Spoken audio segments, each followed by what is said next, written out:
Hello and welcome to the Real Life Show. Ladies and gentlemen, my name is Jonathan. This is a platform where we get to engage, interact, and learn from icons, gurus, moguls, trendsetters, trailblazers, difference makers, and world changers. You know what I'm talking about. And sitting next to me is an exciting individual. I must confess that I like this guy. Yeah. Of course you do. Who doesn't? He's special. Yeah, so yeah. I call him the king of cartoonism, if there's such a term. He's going to correct me. And thank you. He's a social media commentator, if there's such a term as well.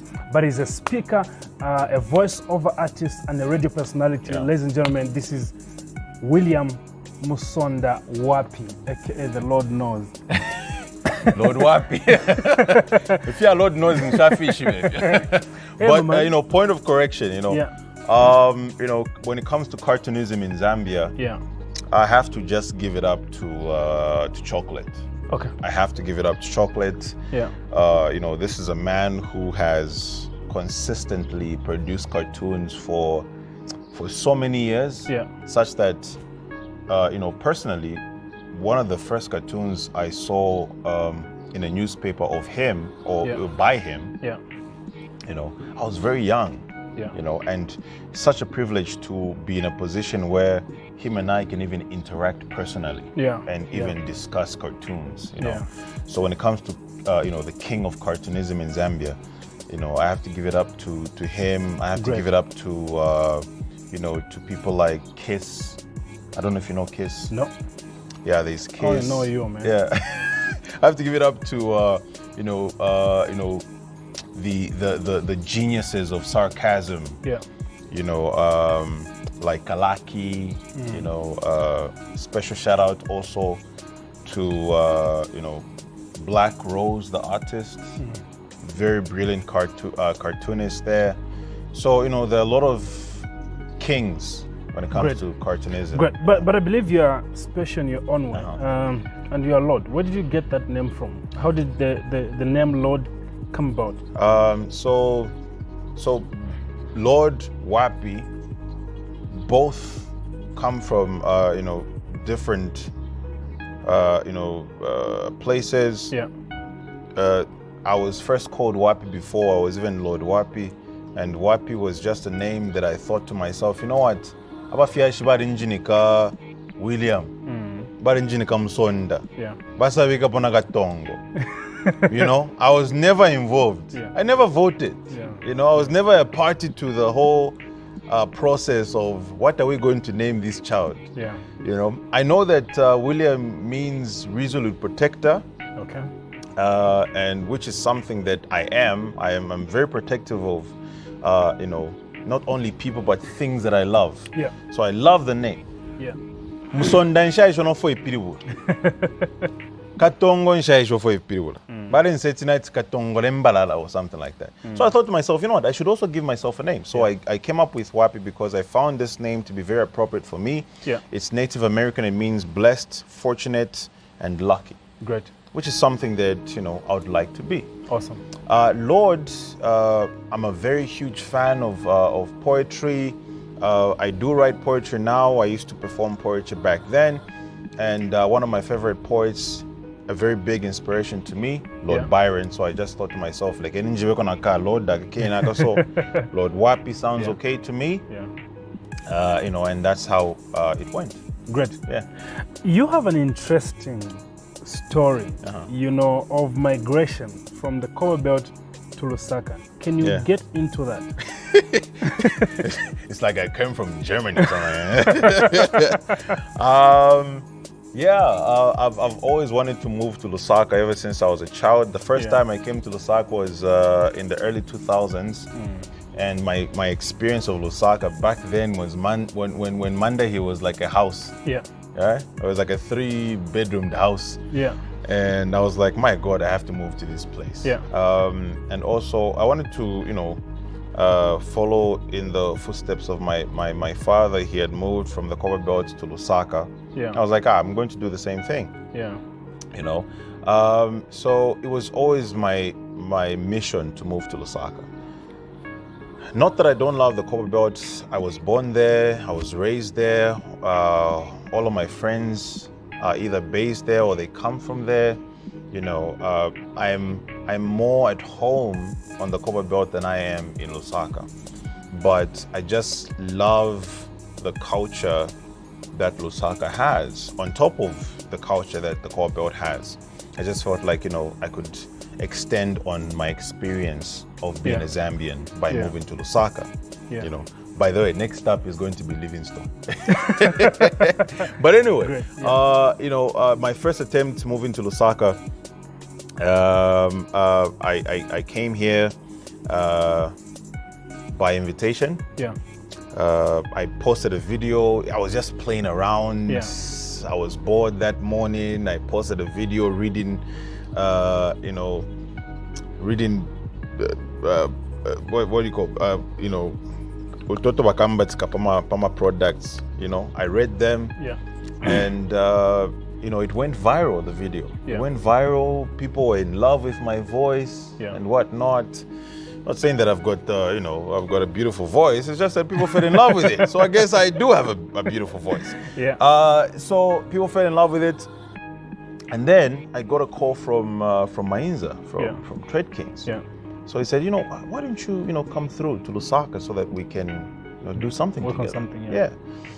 And I was like, okay, yeah, fine. So I got on a bus. And it was such a stupid thing to do because all I had with me was I don't even remember how much that was, but it was so little that I didn't even have money for fiakude. You know, I just had money for a bus. So I got on a bus and I started calling people on my way to Lusaka. Like, now what people go like, I don't have. I remember calling my cousin. He was like, hey, you can sleep at my place. You know, you can spend the night at my place. No worries. But then, nafika pakawe. You know, I'm not in Lusaka right now, so I don't know how you're going to. You know what I mean? Yeah. So it got very crazy. Like, but nalakwisa. So I called a very good friend of mine.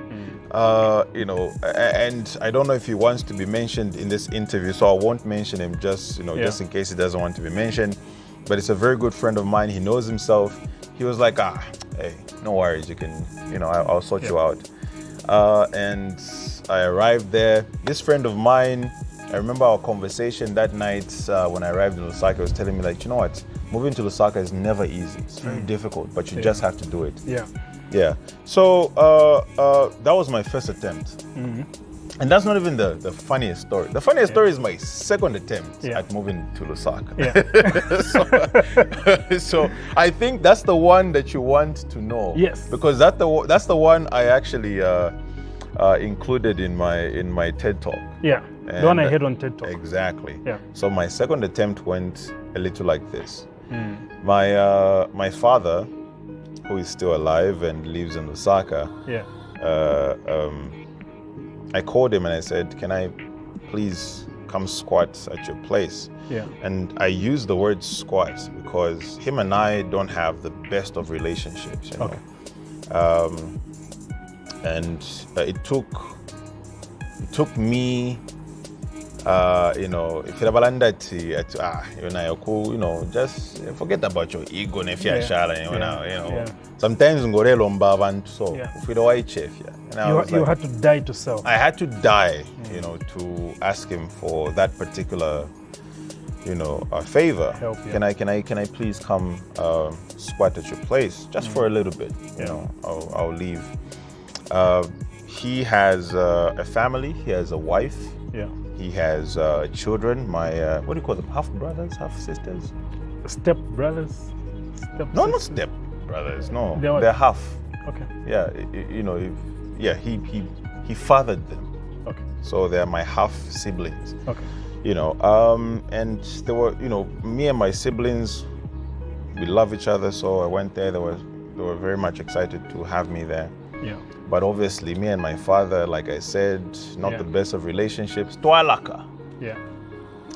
So I was thrown out of the house. Let's just throw it out there. I was thrown out of the house, you know, in the middle of the night. and I was broke that night. What did you do though? Yeah. We argued. That's the relationship that we have. Yeah. You can't have the two of us in the same room without both of us arguing. So we argued, and I was thrown out of the house. In the middle of the night, it was somewhere like 23 Fidia, and I was broke, and all I had to my name was Doctor. So I called my sister and I said, hey, my sister also happens to live in Lusaka. This is what has happened. So my sister came through. She was like, okay, I'm also broke, but I'll give you 100 kwacha. Sort yourself out. You're a man. So I actually had to pay for a backpackers, right, room for 100 kwacha. That time it was 100. I don't know if it's more than that today. So I paid and I stayed the night. But the next morning, no money, no food, nothing. Next? I had to find a way. All right. Now again, I won't mention this other name. Another person came through. That's why I call myself Lord Wapi. It's for a reason. Yeah. Fortune is a very good thing. Yeah. Very high profile rapper came through. I had done some work with him and he owed me some money. And he just called me out of nowhere. I just stranded. I just stranded. Called me and said, Muntwand, where are you? I'm like, I'm at Backpackers. Come through, I've got some money for you. I'm like, really? Like, yeah. And guess what? I walked from the Backpackers, which is near Zesco, right? I walked from there all the way to Kawata. Wow. Walked, because I was like, got the money, and I had to pay for 3 more nights. As fortune would have it. Yeah. Another person came through when I told them, I'm a bit stranded here. Yeah. I'm stuck in Lusaka. Yeah. I'm near homeless. They're like, no problem. But this individual, I can actually mention her name. Yeah. Her name is, Imelda. Yeah. Mpili. So Imelda came through and said, I'll help you out. I stayed for a weekend at another friend's, house. And Imelda helped me out. She would later become my quasi manager when it comes to art. Yeah. And she became my employer as well. I started working for her, her media house called White Lotus Media House. I started running her gallery and whatnot. She was very huge in art, so she was very happy to help me. That was my second attempt. My third attempt was the one that actually became successful because I actually got a job in Lusaka. Great. At a radio station. Awesome. And that's when I permanently moved to Lusaka. Congratulations. Thank you very much. You made the dream come true, man. I did. And I would like to just say to whoever is trying to do whatever it is that they're trying to do. Yeah. You're going to experience the most, to me, hilarious. Yeah. Right? To me, hilarious. But in the moment, it's going to be very depressing. Yeah. And frustrating. But trust me, it's all in the process. When you look back, you're going to it was necessary for me to go through all this so that I can get here. Yeah. Awesome. That's amazing, man. I love your determination and focus. And you made it. Yeah, to the capital city. Now, I still want a house in Salama Park. You know what I mean? And in New Kasama. Exactly. Great. Now, when did you start drawing? I started drawing. I like to joke that I started drawing as early as I was in the womb. I believe that I left some markings. Yeah. On my mother's womb. On the wall. You know what I mean? On the wall. Yeah. But I can remember that I was interested in drawing and especially cartoons as early as 5. Okay. One of my fondest memories my sister was asking me, "Finshule draw and I remember exactly what I drew, and I consider it the first drawing. It was just boxes within boxes within boxes, just drawing boxes. She was like, "What are you drawing?" I was just like, "I don't know, but I'm having fun." And ever since then, I have been drawing. Naleka ko na tampa na futi. It's such a it's a thing that doesn't want to leave me. Okay. Even when I was growing up an artist during a time when people would tell us things like with this stuff. It won't take you anywhere. But I would still draw, I used to draw for my teachers in grade 3. They would call me. Some teachers would even get in trouble because they would grab me from a lesson so that I can. Imagine I'm in grade 3, right? Yeah. A teacher grabs me from a lesson, and she's teaching grade 9s, and then goes, "I want you to draw." Yarama monkey story. In history. I want you to draw these. Throw pass. And she would put a stool for me to stand on. I'm drawing for older people, and they're amazed. I'm like, wow. Come on, chakakali. Na draw, and then my reward would be like a max scoop a break. You know what I mean? Yeah. So it went on and on and on, just like that. I would draw, but then in high school it got weird. Yeah. I remember I got punished for like 2 weeks, almost 2 weeks, because my RE teacher, religious education teacher, found out that instead of me writing notes whenever she's teaching, I was drawing during her lessons. So I started checking. I started inspect video. Checking if if you have done the notes. Yeah.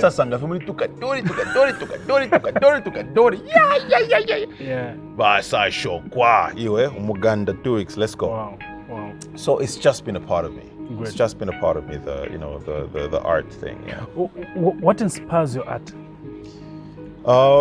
I would say that before, what used to inspire my art is just everything that I would consume. Okay. Comics, animations, cartoons. Yeah. So I'm watching this stuff, right? And I'm reading about this stuff, and I'm watching this stuff in magazines and newspapers and whatnot. Yeah. And I just want to try to do, what other people are doing. Yeah, what I'm seeing. Can I also do it? And I keep finding out that I can actually do it. Great. And that thrill of if they can do it, I can do it too. Yeah. Just kept me going. Great. But now that I'm an adult, what inspires my cartoon is something else. I feel like Zambians deserve different avenues through which they can be informed. Besides music, besides movies, besides news, besides literature and whatnot, right?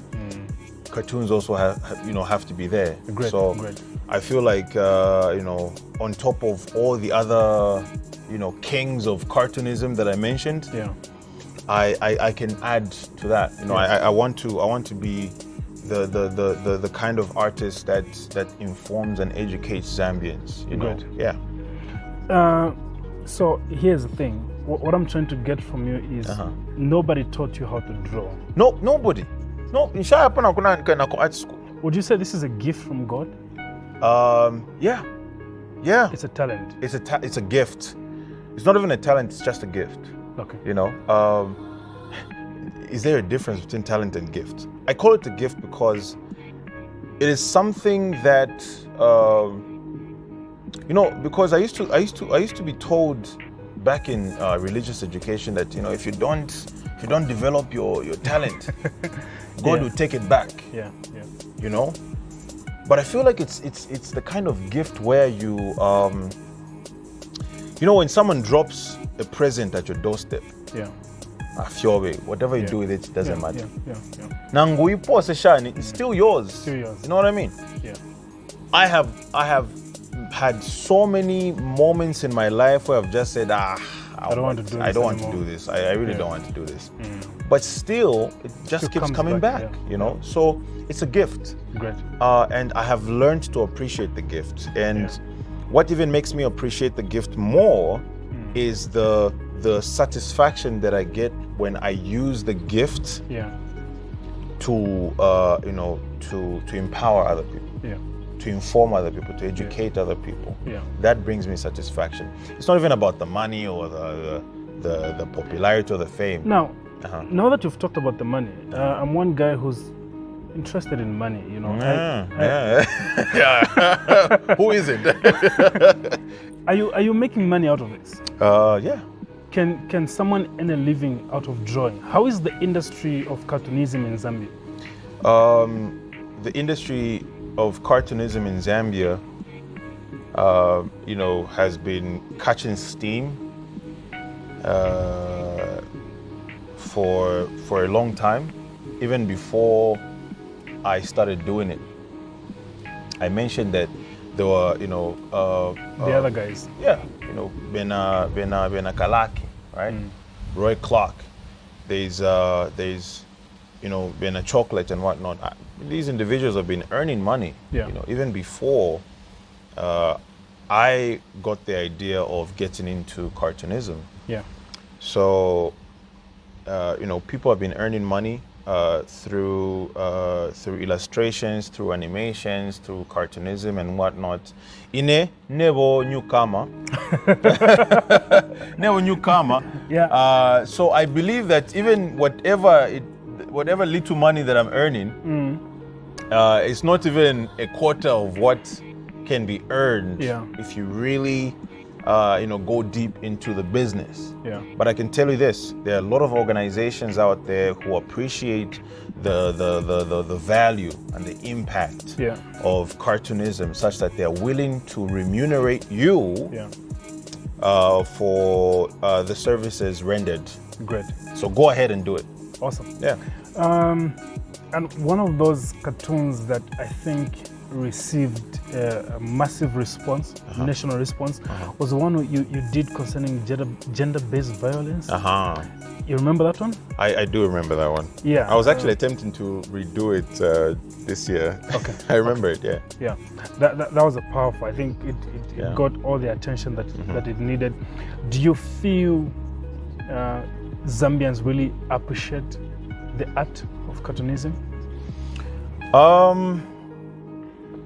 They don't appreciate it as much as they're supposed to. Okay. Right? They don't. Maybe it's our fault, us who do cartoons. Maybe we don't put our work out that much. We don't put pressure on how much attention the cartoons should be paid. Maybe we are not good enough. You know, maybe we're not doing you know, cartoons that are impactful. But on the you know, on the other side, it could be the ignorance of you know, of individuals. So, what avenue do you use to make money? Is it writing in the newspaper, or just when you write something and then you post it on Facebook, or is it through drawing individuals? How do you actually materialize or make money out of it? Well, you mentioned you know, me doing a cartoon about gender-based violence. Were you paid for that? No, I wasn't paid for that. What I wanted to point out is that there are a lot of organizations that are running very you know, significant campaigns that raise awareness towards social issues and political issues and whatnot. And these organizations want, as much as possible, you know, positive messages to go across, you know, all corners of Zambia, not just Zambia, even, you know, beyond our borders, you know, and they'll use whatever, you know, mediums available, right? If it's music, they'll use it. If it's you know, articles in newspapers or magazines, they'll use it. If it's photography, they'll use it. They'll use it. If it's even if you want to including cartoons. So, you know, if you can collaborate with such organizations, right? And obviously, such organizations don't want to kula want for free and whatnot. Yeah. They want to remunerate you, so they will remunerate you in that way. But this is not to say that you should just do cartoons so that you get paid. All right, you should have an agenda as an artist. Yeah. Every single artist should have an agenda. What is it that you want your art to do at the end of the day? Yeah. Yes, some people are willing to pay you for services rendered, but when you remove all these organizations, sponsors, wakuti, when you remove all these people, you as an artist in your room, in your studio, what are you about? So if you're about social evolution, let's say, right? If you are about political change, then be about that even before the money is involved. Great. Now, I've seen you draw individuals. You've drawn musicians, you've drawn politicians. Do they ask to be drawn, or you just dream of... Especially Abavi. Have you ever been threatened? Have you ever been called like, I didn't like the drawing that you did on me? Have you been called by like that? No, I've never been called I didn't like. There was one lady that once approached me because I had drawn one of her relatives who happens to be a celebrity. Okay. And she said, we as a family didn't like how you drew our relative. So I had to explain to her that no, ma'am, it's a cartoon. So I exaggerate, features and whatnot. I'm not trying to make, I am trying to make fun of them, but it's out of love. I would exaggerate the features that stand out. The big nose, the lips, but are you able to draw someone normally the way they are?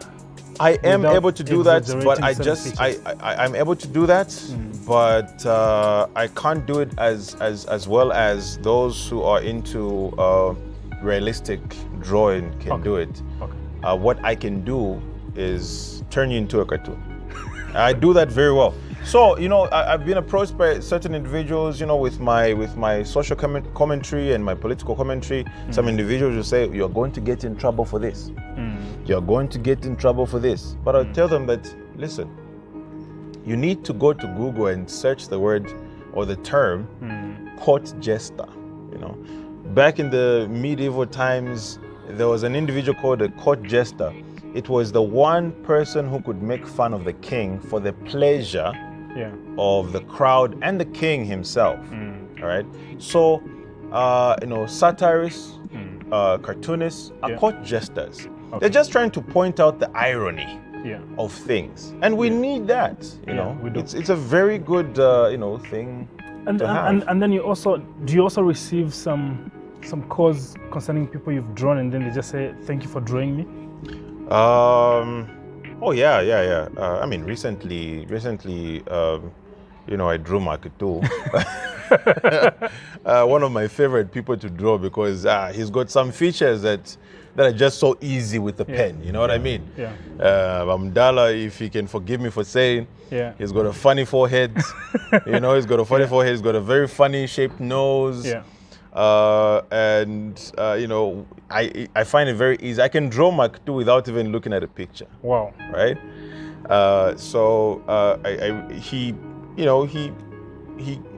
He actually shared my caricature of him on social media. Awesome. Which is, the equivalent of just saying, I like this. This is good. I like this is good. Great. So there are some people, I love the fact that people are actually starting to understand and even appreciate cartoonism, and caricatures and whatnot. Eventually, it's all good at the end of the day. So I want to be drawn. Are you going to charge me? Yes, you will be charged. You'll be charged. Jonathan, come on. You'll be charged. Great. I actually had an idea. I was like, maybe let me do a surprise caricature of Jonathan. So that while we're doing the taping of the show, I can just whip it out like, I drew you. But I was like, no. Jonathan has to pay me. It's okay. Yeah. Now, you comment on almost each and every issue. Yeah, I'm a very opinionated person. Yeah. Where did that come from? I have love for radio. Besides my love for art and cartoons, I very much love radio. I think I've been listening to radio ever since, I was 10. Yeah. And I always imagined that I would be on radio one day, and that dream came true. Great. I worked for DC Talk Radio for about 2.5 years, and I was doing a breakfast show there. And I just have this passion for commentary on what's happening in our society, whether it's in the music industry, it's in the political atmosphere or landscape or whatever. Whatever it is, I like commenting on these things, because if you live in a society, whatever happens in the society affects you. And you should have an opinion on that. And not everyone is going to freely express themselves about whatever is happening around them. What they just need is someone to, say what they've been thinking, say what they've been imagining, and they'll go like, you know what, I was actually thinking that, and I'm glad that someone actually said that about this, and I'm even motivated to call in to add on that, or to even comment on a status on social media. So I feel like I'm one of those people who who express their opinions about almost everything because I relate to them. One thing I like about you is that your opinions are intelligent opinions. You're wise, you're open-minded, you're bold, you're courageous. Do you get political threats on that as well? Because sometimes when you hit on a political party? I don't know if I hit on political parties. I mean, I don't know if I hit on political parties whatsoever, but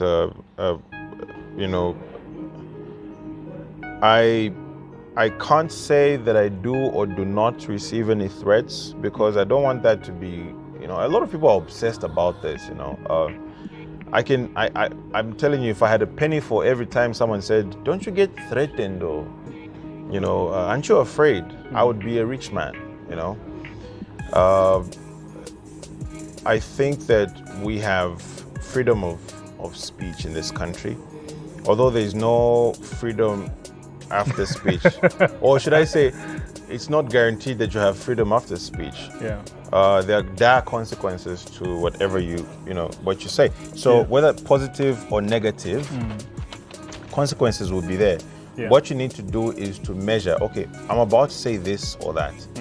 What are the consequences to this? And you as a man or a woman have to bear the consequences of what you say. But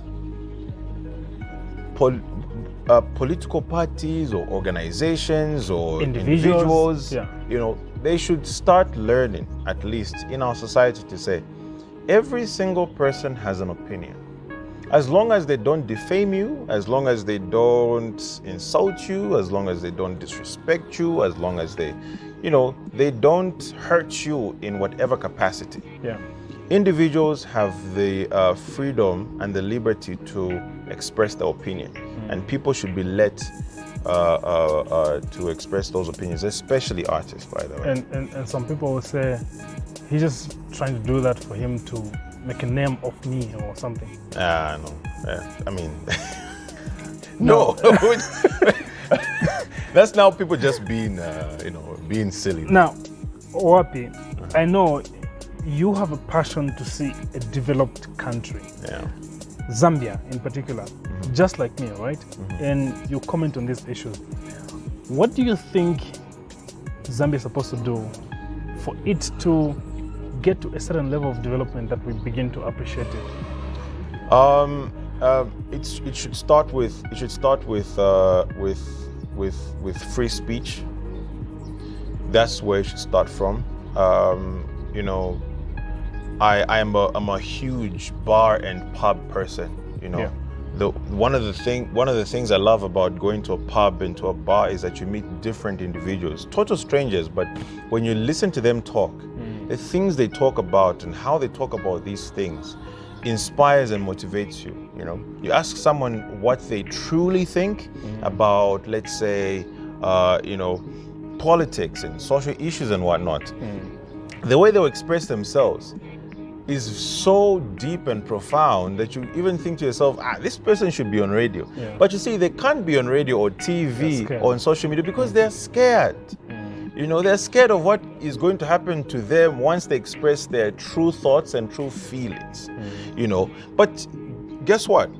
The only way that you're going to set standards for a society, all right, in all its you know, forms and whatever, is when you actually pay attention and listen to individual expression of thought and feelings. So the only way, one of the ways, okay, where it should start for a society to develop is when people are allowed to express themselves. You're going to learn a lot of things. Kanshi banamaya ofa tonton kanyaso. Kanshi ba you know, bamdala ofa tonton kanyaso. Mwana ofa tonton kanyaso. You know, about education, religion, about you know, infrastructure, about agriculture, about all these other things that affect them on a daily basis. What are their true thoughts and feelings? If you listen to an individual, you're actually going to you know, take the first 5 steps towards development. You know, so for me, I'm so big on individual free speech. Great. Yeah. Great. Now, as we conclude with the interview, I'm going to ask you some quick questions. Yeah. But I'll need quick answers. So what are your driving forces in life? Driving forces, my mother passed away 2016, huge influence on me. She's the one that raised me, so most of the things that I do and how I do them, influenced by my mother, inspired by my mother, motivated by my mother. So that's one of the things that drive me. She was buried in the States. Okay. So I haven't seen her grave yet. You can imagine from 2016, I haven't seen where she was. But I've seen through photos, but I haven't been there. Okay. So I want to make as much money so I can travel to the States and see I like that. my mother's grave. Great. The other thing that drives me is my passion for, you know, for a very free and you know, very free society. Right. Very progressive society. Society that allows individuals to express themselves, you know, individuals to be who they are, individuals to develop themselves in whatever capacity and add value to that society. Great. What are your core values in life? Core values in life, family is one of them, friendship is one of them, love is one of them. I'm also big on, you know, creation, you know, the way you're creating content. You know, I love that. I create content too. I think every individual has, you know, ability to create something that can add value to, you know, to the quality of life of other people. Great. I'm big on kindness as well. There you go. What's the most important thing you've learned in life so far? The important thing that I've learned in life so far is that, you know, no matter how much you wish bad on those that broke your heart, nothing bad is going to happen to them. Focus on yourself and move on in life. Great. Stop wishing bad on those that broke your heart, because heartbreaks happen. I think that's one of the you know, the lessons of adulthood. Also, ngalombo muntu impia and then akutani impia. It doesn't mean that they're not going to go broke all of a sudden. That's not how karma works. No, maybe they had other things to do with that money. So let's just, you know, focus on finding our own money, and that's it. I actually learned that from social media, and I was like, I agree with that lesson. But the core value, the core value in the core value, or the core lesson that I've learned is that, you know, I learned this when my mother passed away. Great. I used to think that my mother was never going to pass away. She passed away. I learned that, you know, life happens. Life happens. We have to move on. We have to move on. I actually never thought that I was going to, you know, make it when my mother passed away. But here we are. You know, since 2016, I'm still here. Let's move on. Life happens. Deal with it. If you're to meet 3 people, have dinner with them, dead or alive, who would they be and why? Number 1, Dambisa Moyo. Okay. I would love to have just 2 seconds of with Dambisa Moyo. Saul Williams is an American poet based in France right now. I'd love to have dinner with him. Very special person to me, made something special to me happen. That's my girlfriend. She actually convinced Saul Williams to send me a happy birthday wish. Wow. That's one of the things that I'm so grateful for. I would also like to have dinner with third person, right? Yeah. Third person. I would like to have dinner with who? But he's dead. Yes. Watt Williams. Okay. Maybe, yeah. Watt Williams is a poet. He's passed away a long time ago. He's one of the people that made me alliterate my name. So alliteration is where both your names start with the same letter. Okay. So William Wapi. Great. Watt Williams. Awesome. Watt Whitman, sorry. Okay. Yeah. Awesome. I know you're a reader. What's your favorite book of all time? It's not a book per se, but my favorite book, my favorite thing to read every now and then is by, it's an essay. I have forgotten the name, but one of my favorite books, Connie's Courage. Okay. But I need to remember this essay.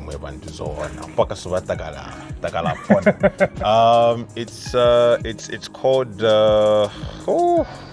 you know what? On our next interview, I'll remember this. Cool. Yeah. Cool. What's your favorite meal? Favorite meal is nshima with ifinkubala and ulumanda. Favorite music? Favorite music is by, at the moment, because I alternate, I change. So at the moment, I'm listening to a Nigerian, I don't know if it's Ghanaian, cat called Adekunle Gold. Yeah. Right? And I also listen to Stromae. Zambian, what am I listening to right now? Zambian, I'm listening to a lot of, what am I listening to in Zambia? I don't know if I can say albums and whatnot, but individual songs. I love Afunika. Okay. Nakulalo Dela. Okay. I love Chapindimuka by M7. I love 10 Years. Summer Sky. Yeah. Whew, there are lots. I love all music by Wezi, by the way. Right. All music by Wezi. I can keep going on and on and on and on. Favorite meal? You've already asked me that. Favorite meal? Meal, yes. What did you say? I said Nshima and Finkubala and Lumanda. Oh, you did. Great. What are your last words to people who get to be inspired by the Lord? Exactly. Oh, what my last words? I thought you were asking them. I almost thought they were live. My last words to individuals that get inspired by my work. I very much appreciate, the support that you render me. Yeah. I can promise that I'm not even at the epitome of what I can do. I'm developing because of the support that I receive from every single person out there. Thank you very much. Hopefully I never disappoint you, but we're human beings. Yeah. And eventually something is going to happen that's going to, Yeah. But please keep supporting my work. I'll keep, producing that work. Keep supporting not just me as a cartoonist. Keep supporting other cartoonists. We're now taking over, by the way. All right? Okay. That's Wapi for you, ladies and gentlemen. Oh, by the way, thank you very much for having me here. I know that, we've been planning this for like what? I don't know. 5 years. I would like to appreciate, the Real Life show. Yeah. I think this is one of the platforms that is allowing a lot of individuals, and it doesn't matter what you do or who you are, you are very welcome on this platform, and that's what's special about this platform. Yeah. Thank you very much for having me on this show. I hope that I can have a part 2 and a part 3. You and I have a lot to discuss. We've taken a lot of time, and then we haven't even gotten into. I'm telling you, we haven't even gotten into it. Part 2 is coming. Exactly. Keep watching, stay safe, and God bless you. Peace. Murishani Wonse Mapuleni. This is Lord Wapi, and I would like to just send a message of positivity here. All right. Do you want to be inspired? Do you want to be motivated and have a great time? All right. Just consuming something. Then please make sure that you watch the real life show with Jonathan. Okay. This is from me, the Lord, and I'm recommending this show for you. Cheers.